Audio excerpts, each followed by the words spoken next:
বিশ্বনবী এক সফরে গেলেন, এক ইহুদির বাচ্চা ছোট্ট এক সাহাবী আজান দিচ্ছেন, আল্লাহু আকবার আল্লাহু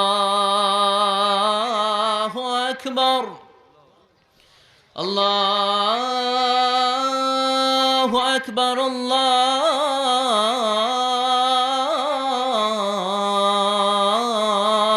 আকবার। এক সাহাবী সফরের মাঝখানে আজান দিচ্ছেন, তো ইহুদিটা পেছন থেকে মুখ ব্যাঙ্গাচ্ছে। ব্যঙ্গ করে না অনেকে? একজন যে কথাটা বললেন এটা একটু ঘুরায় বললে এটার কি বলে? ব্যঙ্গ করা। বাংলাদেশে কি বলেন এটা? এখানে কি বলেন? ঠেসারায়।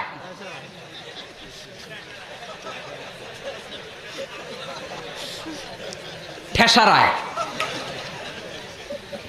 তো এক সাহাবী আজান দেয়, আরেকজন ঠেসারায়। যে ঠেসারায় সে ছোট ইহুদির বাচ্চা।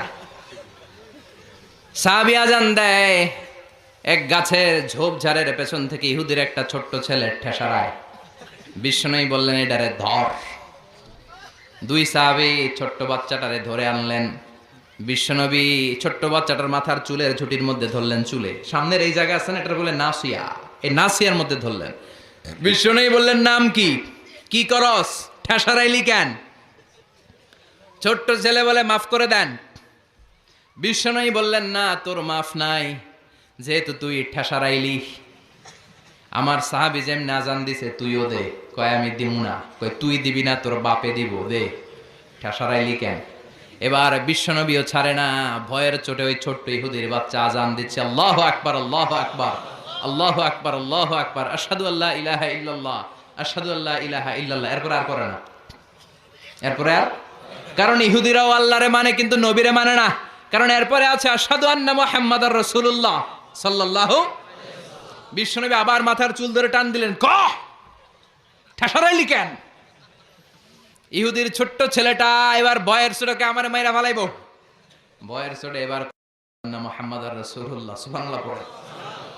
এটা ছিল এই ছেলেটা ইহুদি থাকার কথা ছোট্টবেলায় মদিনায় যখন বিশ্বনবী গেলেন।